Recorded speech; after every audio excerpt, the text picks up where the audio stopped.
This message is just for you. You are good enough. This is the episode for you.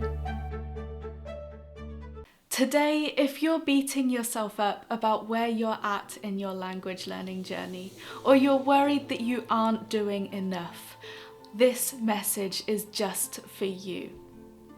Now, I know that a lot of us spend far more time than we'd like comparing where we are right now with where we think we should be. And I know that there is a whole load of advice out there telling us that we shouldn't, that everyone is walking their own path, we're not late and we're not behind, but I haven't yet found a way to make it stop. So if you haven't either, well, we are not alone, both in our language learning and actually in the rest of our lives. It's so easy to wish that we just started earlier, committed earlier, been more diligent, been more decisive, prioritized different things. The list goes on and it is exhausting.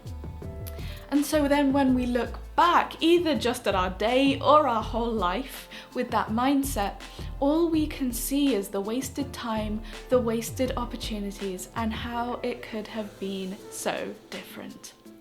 So today I just wanted to pop in with a quick reset. The versions of ourselves that we always compare ourselves with are always better than we are. They are the successful, the confident, the disciplined ones.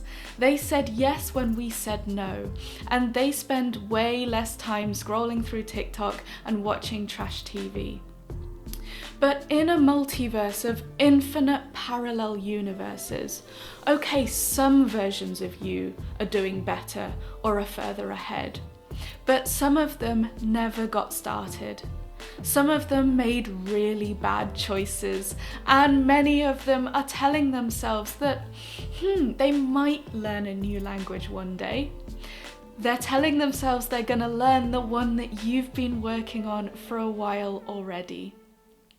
So when you're upset that the day isn't going the way you wanted, maybe you haven't achieved what you set out to, maybe your motivation is low or you're getting distracted a lot, if you catch yourself getting caught in comparisons with the best hypothetical versions of yourself, stop for a moment.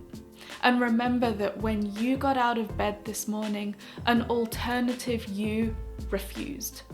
When you were sitting at your desk, all frustrated that you weren't progressing fast enough or that you were making too many mistakes, an alternative version of you wasn't even trying. I know that things might not be going exactly as you wanted them to, but I bet there are so many good decisions that you made today and this year and for the last decade that you haven't even acknowledged. And some of those will have been immediately huge and life-changing, accepting a place at university, taking on a job, or deciding to move to a new city. But most of them will be so small that you'll barely have noticed them. And they'll have had consequences that you'll never really be able to see and immediately pinpoint as those being the catalyst. But in their own tiny ways, they will have added up, and each one moved the needle just a little bit further. Remember, every tiny thing that you achieve today counts, and in a language, every word matters. So all you can do is your best for today, whatever that might look like. And slowly but surely, you will get there. Have a wonderful day, and I will see you tomorrow.